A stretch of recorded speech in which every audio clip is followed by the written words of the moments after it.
Mzansi, welcome to another terrific edition of Trending SA on SABC3. My name is Refilwe Mpakanyane. On my left is the only man you're allowed to slide into your DMs. It's the talented Mabre. Gunjan. I'm great. Yeah? And by the way, still glowing. I hate you so much. There's a disclaimer, so now I can say whatever I want. So now I just want to say, if you don't eat avocados, we are tagat. You just got personal right off the bat. Wow, I'm hurt. Now, on the right, she is brainy, she is feisty, she is the original blonde DIY bombshell. Yes, girl, how's the weekend? I'm growing my avos, so... That's good. So you're not in the crook place with the other Tagatis. It's time now for our top trends. Pew, pew, pew.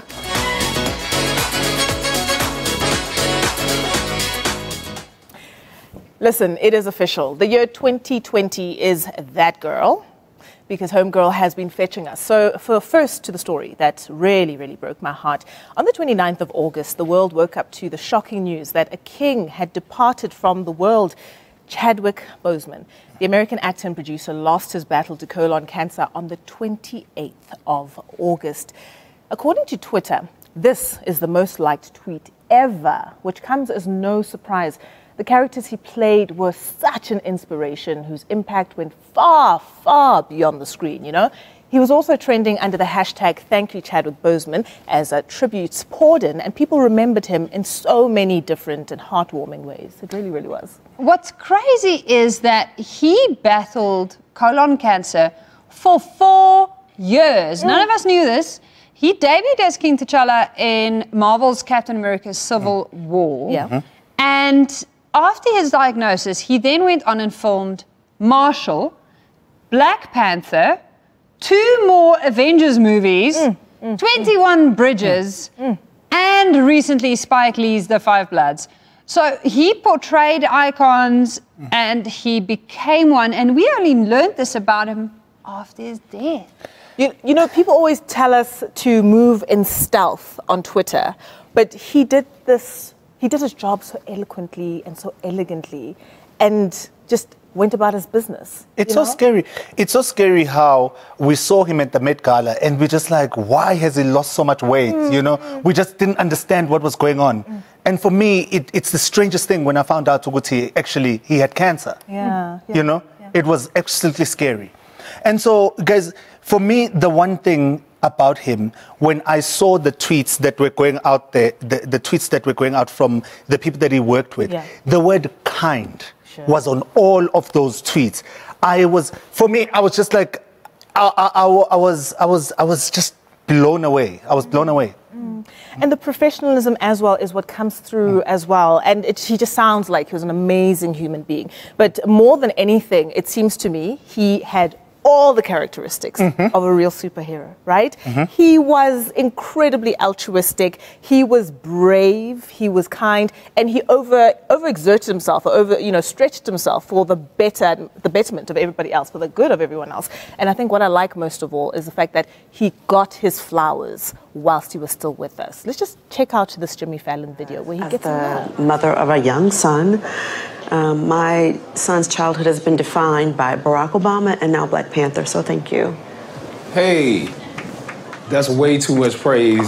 Barack Obama. No.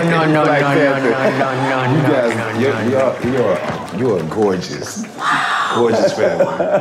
That is unexpected. Gorgeous for the Thank you. Wow.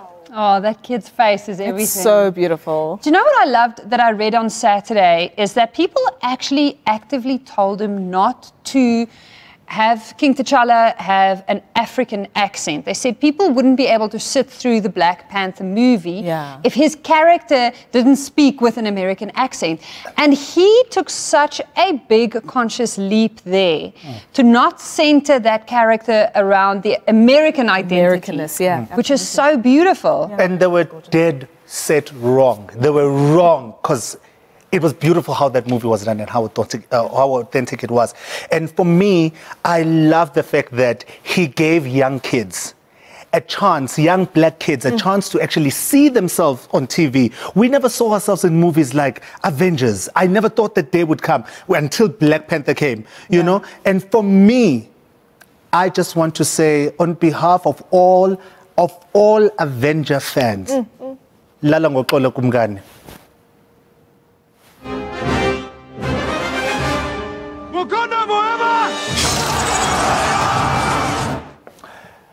And it would not be South Africa if we did not have drama during the time kushoniwe.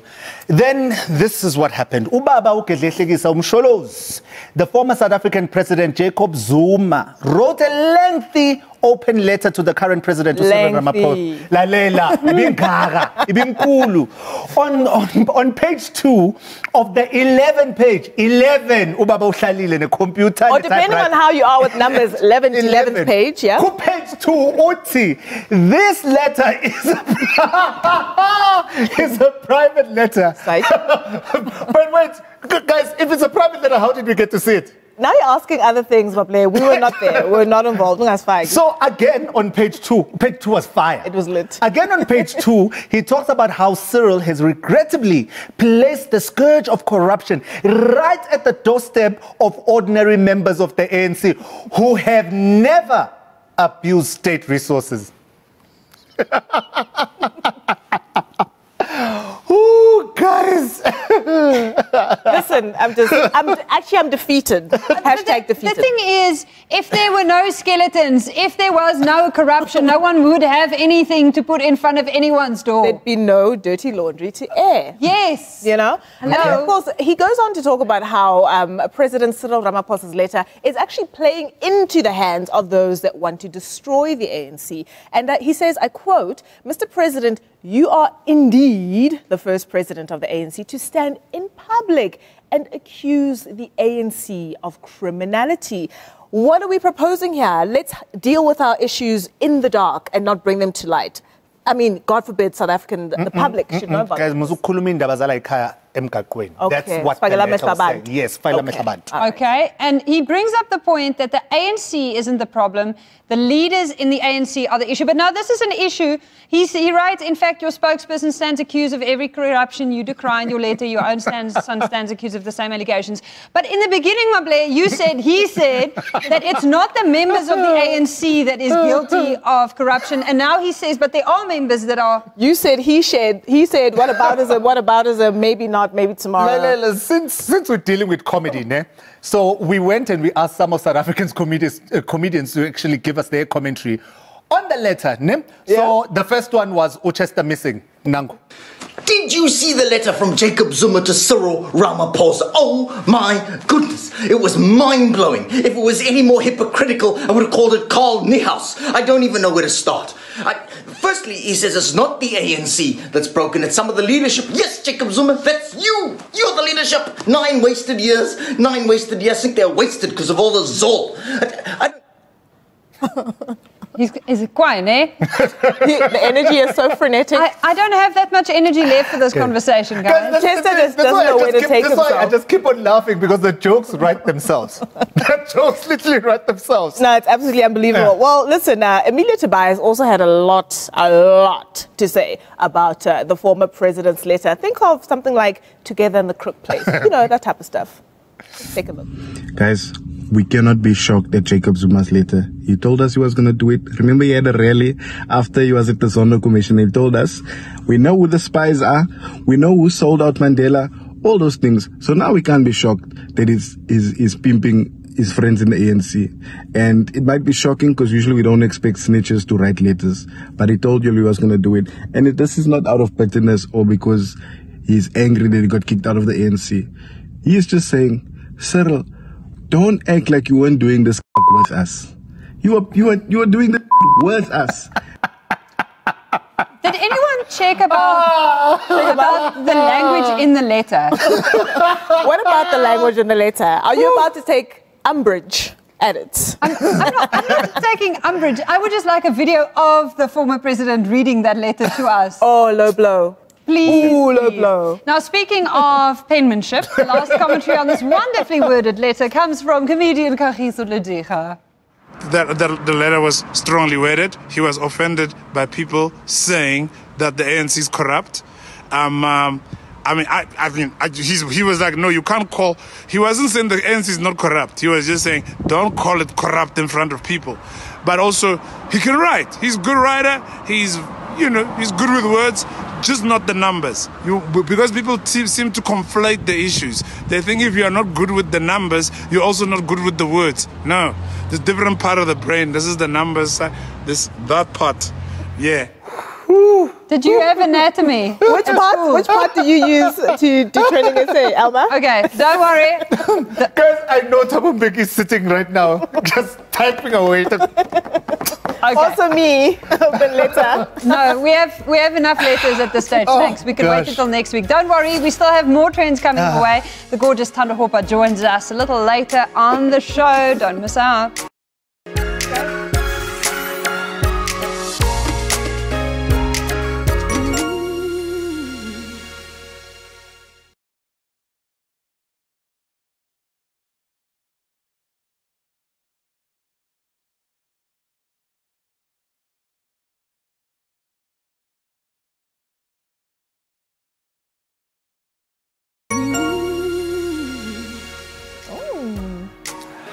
Welcome back to Trending SA. Ladies, let's get straight into it. Let's do it.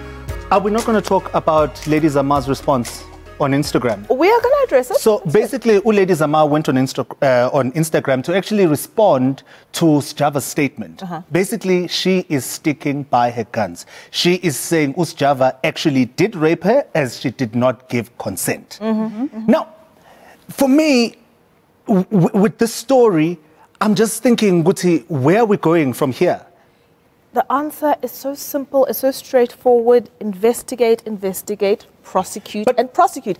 That's it. Elma, maybe this you can. Public back and forth, we just need a finalization. Maybe Elma can respond to it, because I'm trying to find out, Guti, with a case of he said, she said, how do we then deal with it in court and actually get a verdict that will... You keep questioning people until someone's story doesn't actually make any sense. How they got Harvey Weinstein? We can do it here. It's literally what the justice system is built for. Okay. Yeah. All right. They're professionals. It's their job. All right. Yeah. Cool. All right.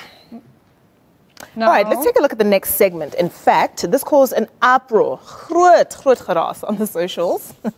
That's for you, Elma. Last Thursday, renowned tombstone manufacturer Lebogang Kitsane of Bataung Memorial Tombstone passed away, and this was due to renal failure.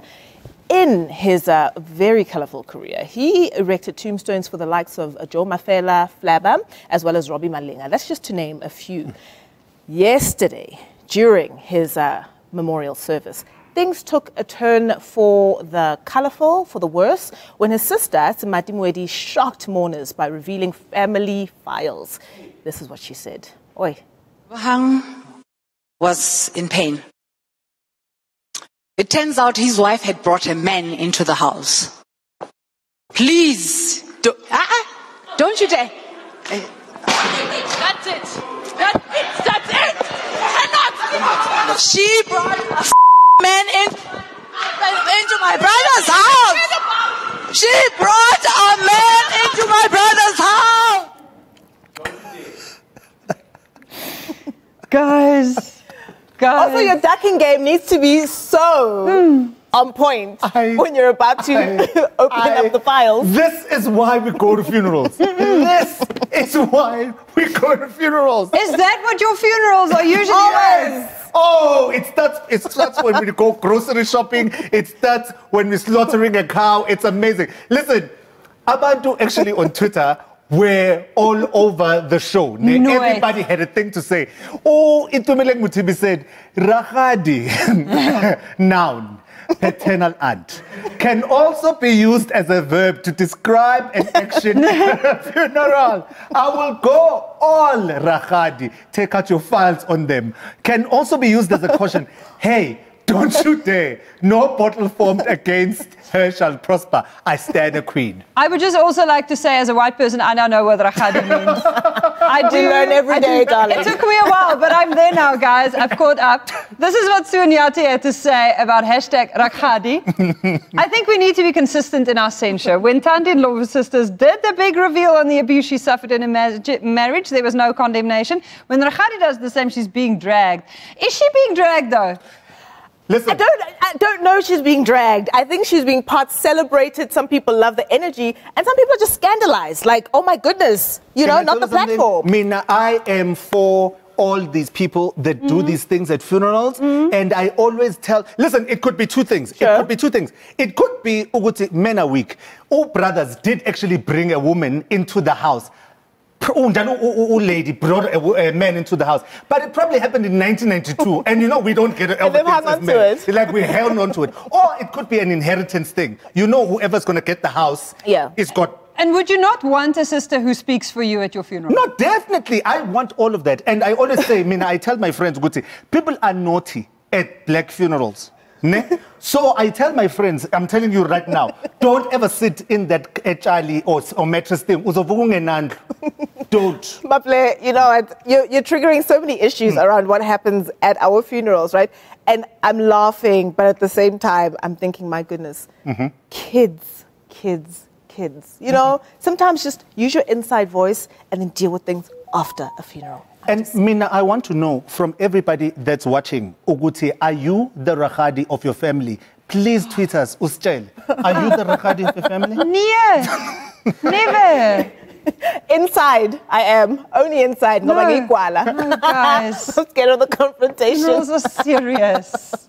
Guys, you know what? We'll be back after this, and we've got an amazing guest. I'm looking forward that's to coming through, Thando Hopa. We're going to be chatting to her. Listen, don't go anywhere.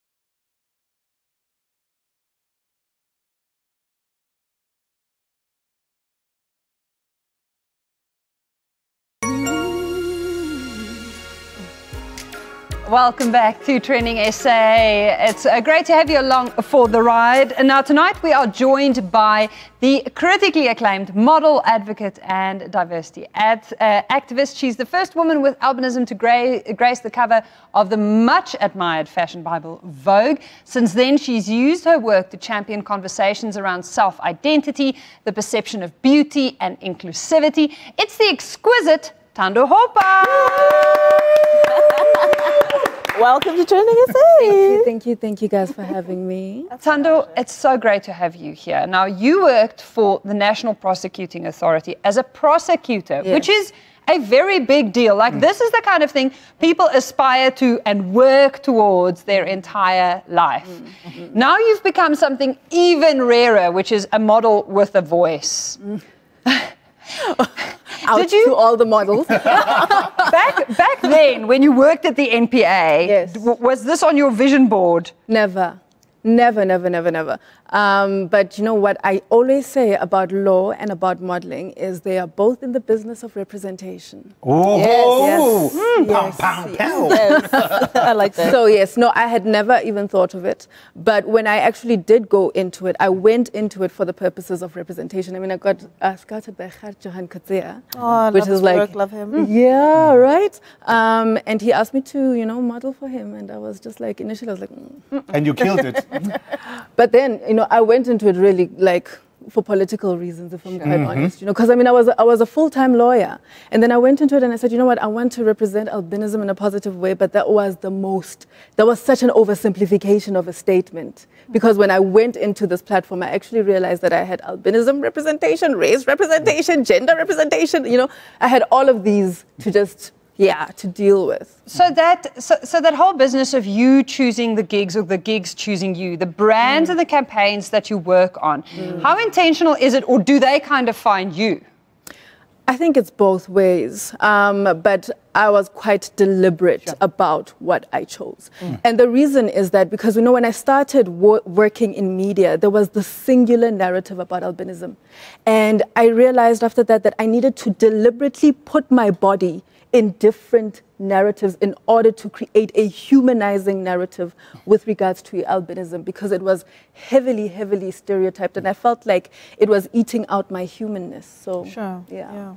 All right, so out there, kuna stereotypes about people with albinism, Yes. and basically when you did an article there on Times Live, you actually did an interview on Times Live, about the stigmas that are out there, abantu killing children with albinism because bafune mithi and all of these things. The quote there is, Uguti, you said that for people who still do not understand the magnitude of your statement, Nancy, it's a beauty with purpose. Thando Hopa uses modeling to demystify albinism. You say, I felt like a walking commodity, struggling to find words to explain how ordinary I am. Please unpack that for us. Well, Times Live, it's interesting that it brought in that interview again 5 days ago. It's actually quite an old interview. Sure. But, you know, one thing that has been quite interesting, and I don't know whether it came with the culture of capitalism or what, but it is the tendency to commodify bodies. Sure. And I realized that as particularly black bodies of all kinds get commodified. And with regards to albinism, it became that too, in that, you know, whether people said, oh, you know, you are special, but that specialness was always meant to benefit somebody in one way or another. And then the superstition evolved with so much severity that people could take your body parts and sell them, again, commodifying, you know. And in our history, that's been happening not even just with regards to albinism, it happened with regards to slavery, to commodify bodies. And me moving into this platform, I really had to show difference as part of human diversity, as opposed to creating that otherness where people could feel like you could be a casualty of whatever it is they wanted to do with regards to your body. So, yeah. Wow. And as we say, just normalize, right? That's what you're working towards. Yeah. I think we are always working towards normalization, despite our identity groups. You know, like, and I'm going to go like a little bit serious on this, but, you know, the concept of normalization happened with eugenics and all of that stuff. And we are still feeling the consequences of what normal is and what abnormal is. But that is really a figment of our imagination, because if you look at nature, nature is filled with diversity. But with us, we say, no, you're not supposed to look this particular way, you're supposed to look that particular way. Yeah. So what do you want people to get out of your work? If you could summarize it shortly, what is your mission?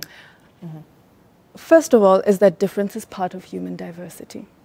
And secondly, is that we have an inherent right to our humanness.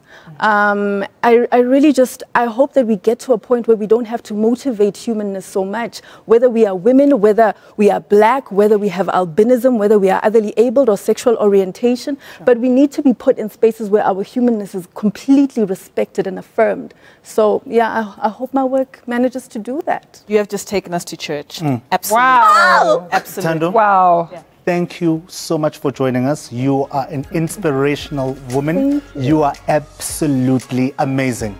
It is, what an education. On a Monday night. Thank you so much for joining us. Tomorrow, controversial musician, scholar and poet Nsiki Mazwa joins our Pin Chat discussion. Don't want to miss that. So we'll see you at 6 p.m. right here on SABC3 from us and Thando Hopa. What are you doing? What are you doing?